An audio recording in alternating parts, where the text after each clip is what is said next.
عمرك سمعت عن بارسيلسوس لو؟ بارسيلسوس لو ده من اهم مبادئ علم التوكسيكولوجي، وعلم التوكسيكولوجي من اهم المبادئ اللي بيبنى عليها علم الاوكيوبيشنال هايجين. بارسيلسوس لو بيقول all substances can be toxic what matter is the dose.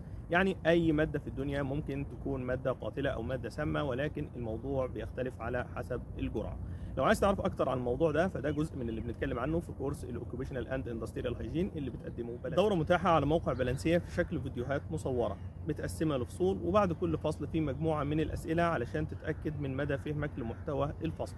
كمان الدوره نازل معاها مجموعه من الهدايا زي خصم 75% لاول 100 مشترك، وان حضرتك ليك 5 ايام كاملين من تاريخ تسجيلك تقدر تسترد فيهم كامل قيمه الكورس او كامل اللي انت دفعته بدون اي قيد او شرط، فقط لو حسيت ان الكورس ده مش هو المناسب لحضرتك في التوقيت الحالي.